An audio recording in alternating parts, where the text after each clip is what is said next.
At this point in his career, our emphasis is upon teaching the young dog to be drive-full and very, very vigorous, both physically and mentally.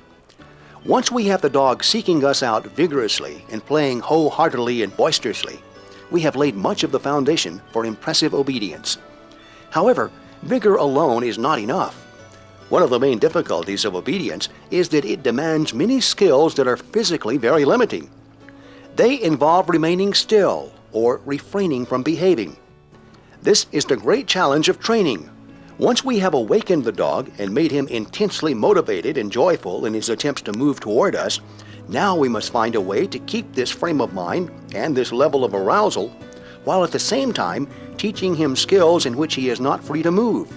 Joanne refers to this skill as containment and defines it as the dog's ability to control his emotions and his energy. Containment is his ability to be still, not through inhibition, but instead by concentrating keenly on the task of the moment and on his handler. Traditionally, one of the principal justifications for compulsion in dog training has been the need to achieve containment, teaching the dog to stay, for instance.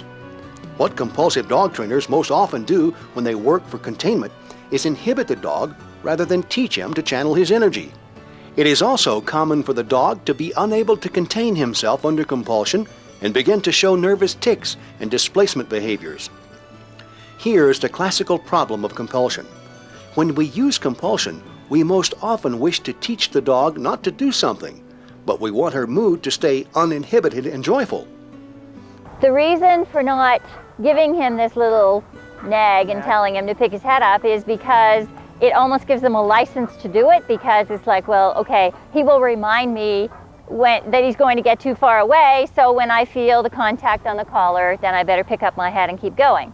Right? So you're taking responsibility for keeping him there instead of him taking the responsibility of staying there. Okay. Right? What happens then is the leash comes off and it all falls apart.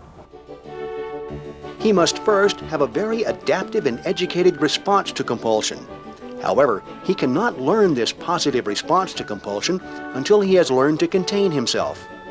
If you use an inductive method of training for the dog, whether it be a low drive dog or a high